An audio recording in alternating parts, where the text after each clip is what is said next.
नमस्कार मित्रों, आप देख रहे हैं भारतीय स्टेट बैंक का एक चेक दिख रहा है आपको। इस चेक को भरने के लिए कुछ सूचनाएं हमको इसमें डालनी होती है और उन सूचनाओं को भरने में हमको कौन कौन सी सावधानियां बरतनी होती है, आज हम इस वीडियो में बारी बारी से इस चीज़ का अध्ययन करेंगे। तो आइए हम लोग चलते हैं कि चेक भरने में हमको कौन कौन सी सावधानियाँ बरतनी चाहिए। ध्यान रखने वाला पहला बिंदु है तिथि। चेक पर तिथि लिखना अनिवार्य है। साधारणतया जिस दिन चेक लिखा जाता है वही तिथि चेक पर लिखी जाती है। कभी कभी आगे की तिथि भी चेक पर डाल दी जाती है। ऐसा केवल उस दशा में ही किया जाता है जबकि रुपए का किसी आगामी निश्चित तिथि को भुगतान करना होता है। इस दशा में जब तक वह तिथि नहीं आ जाती, चेक का भुगतान नहीं लिया जा सकता। ऐसा चेक आगामी तिथि का चेक कहलाता है। जब चेक पर पिछली तिथि डाल दी जाती है तो उसे पिछली तिथि का चेक कहते हैं। चेक का भुगतान उस पर लिखित तिथि से 3 माह के अंदर लिया जा सकता है। इसके बाद बैंक चेक का भुगतान नहीं करता। 3 माह से अधिक पुराना चेक बासी चेक कहलाता है। अर्थात चेक का एक्सपायरी डेट अगर हम यूँ कहें तो उसकी लिखी गई तिथि से 3 माह तक ही होती है। 3 माह के बाद यदि चेक का भुगतान नहीं कराया जाता है तो चेक जो है निष्क्रिय हो जाता है। चेक में तिथि के लिए दाहिने साइड में ऊपर की ओर एक फॉर्मेट दिया हुआ है, केवल 3 महीने के लिए वैध। यहाँ देखिए आपको दिख रहा होगा, इसमें आपको चेक की तिथि डालनी होती है। नीचे दिया है DDMMYY, DD यानी दिनांक, MM यानी मंथ और YY यानी ईयर। तो इसमें डेट, मंथ और ईयर इस फॉर्मेट में आपको डालना है। इसको डालने के लिए आपको यह देखना होगा कि जो तिथि जिस तिथि को आप चेक लिख रहे हैं उसी तिथि को आप डालिए। लेकिन यदि आप ऐसा नहीं करते हैं, आप आगामी तिथि या पूर्व की तिथि की चेक लिखना चाहते हैं तो उसको लिखते समय भी कुछ सावधानियां बरतनी पड़ती है। जैसे यदि आगामी तिथि का चेक आपने लिख दिया तो उस तिथि के पूर्व यदि चेक बैंक में कलेक्शन होने के लिए चला जाता है तब यह भारतीय विनिमय साध्य विलेख अधिनियम के अनुसार यह एक दंडनीय अपराध होगा। तो ऐसा हमको नहीं करना चाहिए। दूसरा पॉइंट देखते हैं, पाने वाले का नाम। चेक में प्राप्तकर्ता का नाम पूर्ण, सही एवं स्पष्ट शब्दों में लिखा जाना चाहिए। नाम के साथ में आदर सूचक शब्द या डिग्रियां जैसे श्री, श्रीमान, पंडित, श्रीयुत, डॉक्टर व डिग्री आदि नहीं लिखनी चाहिए। यदि चेक का लेखक स्वयं रुपया निकालना चाहता है तो उसे पाने वाले के नाम के स्थान पर स्वयं या सेल्फ शब्द लिख देना चाहिए। आइए आपको इसको हम चेक में देखते हैं।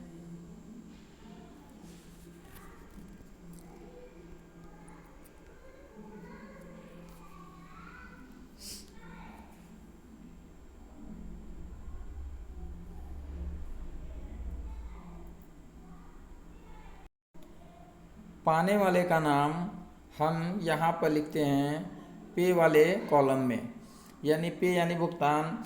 यहाँ हमको जिस व्यक्ति के नाम से चेक काटना हो उसका नाम हम यहाँ लिख सकते हैं। लेकिन यदि हमको स्वयं के नाम से चेक काटना है तो हम यहाँ पर किसी व्यक्ति विशेष का नाम न लिख करके सेल्फ लिख देंगे या हिंदी में स्वयं लिख देंगे तो हमारा काम हो जाएगा। ठीक है। नाम लिखते समय हमको यह ध्यान रखना है कि नाम के आगे श्री या डॉक्टर या ऐसे शब्दों का प्रयोग ना करें। जैसे श्री या डॉक्टर या आदर सूचक शब्द, इन शब्दों का परहेज करना चाहिए। हमको इन शब्दों को उसमें नहीं लिखना चाहिए। तीसरा बहुत ही महत्वपूर्ण बिंदु है धनराशि। चेक पर धनराशि शब्दों व अंकों में लिखी जाती है, अतः दोनों में किसी प्रकार का अंतर नहीं होना चाहिए। शब्दों में रकम लिखने के बाद केवल शब्द अवश्य लगा देना चाहिए। शब्द को रकम में इस प्रकार से लिखना चाहिए कि उसमें कोई परिवर्तन ना किया जा सके। जालसाजी से बचने के लिए आजकल चेक संरक्षक यंत्र भी प्रयोग किया जाने लगा है। चेक पर लिखी धनराशि में किसी भी प्रकार की कटिंग या संशोधन नहीं करनी चाहिए। ऐसा किया जाता है तो उस पर लेखक को अपने हस्ताक्षर अवश्य कर देना चाहिए, अन्यथा बैंक ऐसे चेक का भुगतान नहीं करेगा। वर्तमान में रिजर्व बैंक के निर्देशानुसार बैंक कटिंग या ओवरराइटिंग वाले चेकों को स्वीकार नहीं करता है। जैसा कि आप इसमें देख पा रहे हैं, धनराशि लिखने के लिए दो कॉलम दिया हुआ है। एक रुपए यानी शब्दों में यहाँ लिखना है और रुपए अंकों में यहाँ लिखना है। हमको यहाँ यह ध्यान रखना होगा कि हम जो शब्द में लिखें वही अंक में भी होना चाहिए, दोनों में कोई अंतर नहीं होना चाहिए। यदि शब्दों तथा अंकों में धनराशि लिखने में कोई त्रुटि हो गई या कोई डिफरेंस हो गया तो बैंक ऐसे चेक का भुगतान रोक देगा, जिसके वजह से ग्राहक को परेशानी उठानी पड़ सकती है। अगला बिंदु है लेखक के हस्ताक्षर, सिग्नेचर। चेक पर लेखक के हस्ताक्षर होना आवश्यक है। हस्ताक्षर सावधानीपूर्वक करने चाहिए। हस्ताक्षर उसी प्रकार के होने चाहिए जैसे नमूने के रूप में बैंक की हस्ताक्षर पुस्तक में है। हस्ताक्षरों में समानता न होने पर बैंक चेक का भुगतान नहीं करता। ध्यान रहे कि चेक पर हस्ताक्षर पेंसिल से अथवा हस्ताक्षर की मोहर लगाकर नहीं करनी चाहिए। इसके अतिरिक्त चेक पर ग्राहक की ओर से कोई अन्य व्यक्ति हस्ताक्षर नहीं कर सकता जब तक कि उसे कानूनी अधिकार प्राप्त न हो। किसी सामाजिक संस्था या कंपनी के अध्यक्ष को हस्ताक्षर करते समय अपनी संस्था का नाम अवश्य लिख देना चाहिए। कभी कभी होता क्या है, व्यक्ति के दो खाते होते हैं, किसी बैंक खाते में कोई और सिग्नेचर होता है और किसी बैंक खाते में कोई दूसरा सिग्नेचर होता है, और चेक लिखते समय हमारे ध्यान से यह उतर जाता है कि हमारे कौन से बैंक खाते में किस प्रकार का सिग्नेचर है। तो इस प्रकार से अगर हस्ताक्षर आपने गलत कर दिया या दूसरे बैंक का हस्ताक्षर दूसरे बैंक में कर दिया तो बैंक भी इस प्रकार के चेक का भुगतान रोक देता है। तो इस त्रुटि से हमको बचना होगा। हस्ताक्षर करने से पहले यह आश्वस्त हो लें कि आपने अमुक खाते में किस प्रकार का हस्ताक्षर किया हुआ है। चेक में आप देख सकते हैं नीचे दिया हुआ है हस्ताक्षर के लिए लेखक को इसमें सिग्नेचर कर देने चाहिए। अगर व्यक्ति चेक के लेखक को अपना सिग्नेचर प्लीज़ साइन एवब के ऊपर जो मैंने सर्कल बना रखा है उसी के अंदर बड़े ही सावधानी पूर्वक करना चाहिए, और व्यक्ति को यह देख लेना चाहिए कि उसने जो सिग्नेचर किया है वो सिग्नेचर जो है उसके बैंक में सेम टू सेम है। पांचवा पॉइंट है वाहक या आदेशानुसार शब्द, बियरर और ऑर्डर वर्ड्स। जब प्राप्तकर्ता के साथ में या वाहक शब्द लिखा होता है तो उसका भुगतान किसी भी व्यक्ति को जो चेक को भुगतान के लिए बैंक में प्रस्तुत करता है प्राप्त हो जाता है। यदि प्राप्तकर्ता के नाम के साथ में या आदेशानुसार शब्द लिखा जाता है तो उसका भुगतान नाम लिखे व्यक्ति के आदेशानुसार किसी अन्य व्यक्ति को हो सकता है। यहाँ पर चेक के जो दो प्रकार होते हैं उसका यहाँ पे वर्णन किया गया है, वाहक या आदेशानुसार। यदि व्यक्ति के नाम के साथ वाहक या आदेशानुसार शब्द लिख दिया जाता है या वाहक लिख दिया गया तो इसका मतलब यह है कि जो चेक लेकर के जो भी व्यक्ति जाएगा चेक का भुगतान उस व्यक्ति को मिल जाएगा। लेकिन यदि व्यक्ति के साथ साथ आदेशानुसार शब्द लिख दिया जाता है तो इसका मतलब है कि जिस व्यक्ति का उस चेक में नाम है वह व्यक्ति जिस व्यक्ति को आदेशित करेगा उसी को उस चेक का भुगतान किया जा सकता है।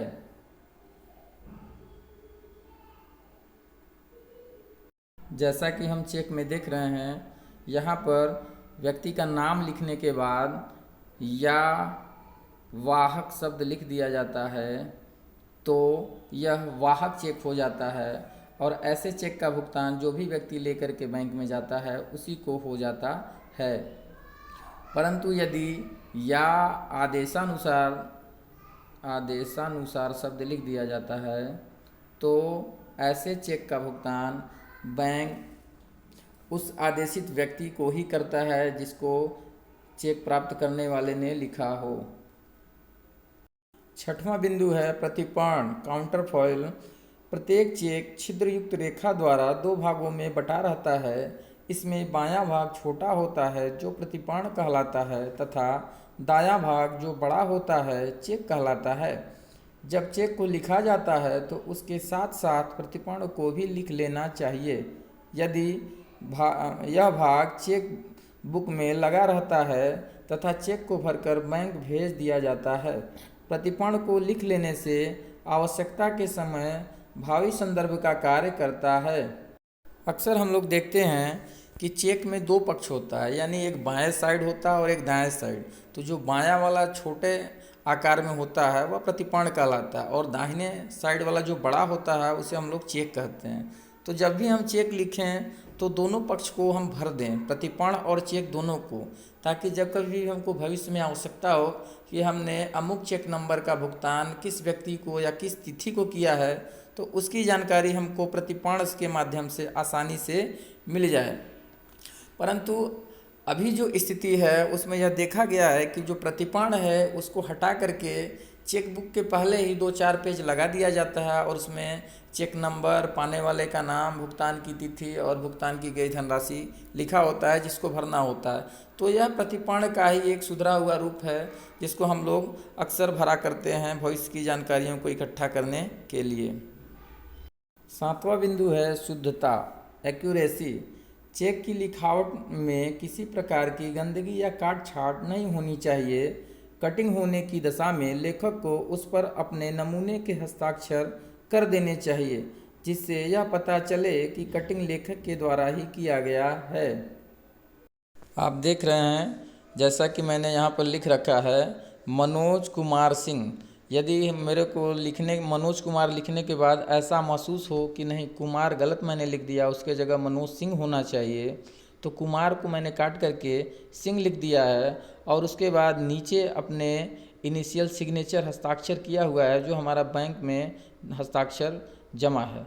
तो हम या तो नीचे इसको कर सकते हैं या तो उसके ऊपर, मैंने सर्कल दोनों ऊपर और नीचे दोनों बना रखा है। आप अपनी सुविधा अनुसार जहाँ जगह दिखे, स्थान दिखे, वहाँ पर आप इसको आसानी से कर सकते हैं, जिससे बैंक यह आश्वस्त हो जाए कि नहीं चेक लिखने वाले ने ही नाम में संशोधन किया हुआ है।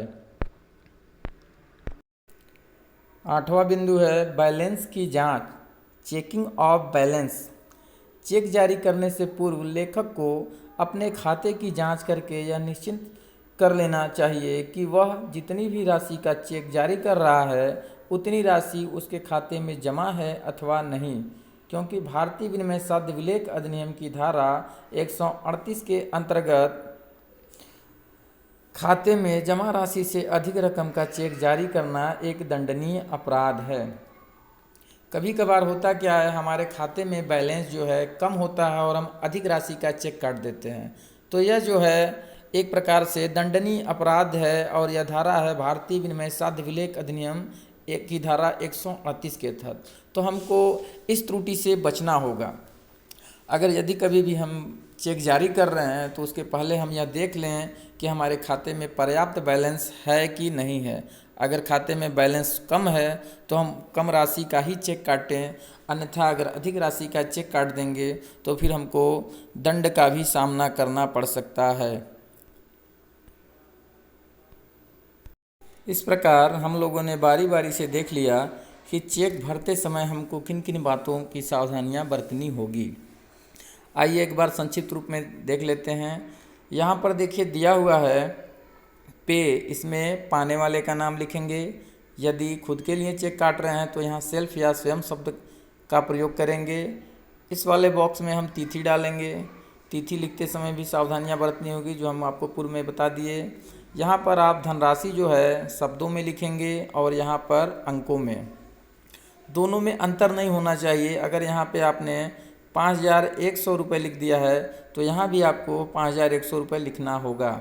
यहाँ है खाता संख्या वाला बॉक्स, इसमें आपको अपना खाता नंबर भरना होगा, लेकिन अब जो चेक आ रहे हैं उसमें यहाँ अकाउंट नंबर ऑलरेडी पड़ा होता है तो यहाँ हमको खाते नंबर डालने की ज़रूरत नहीं पड़ेगी।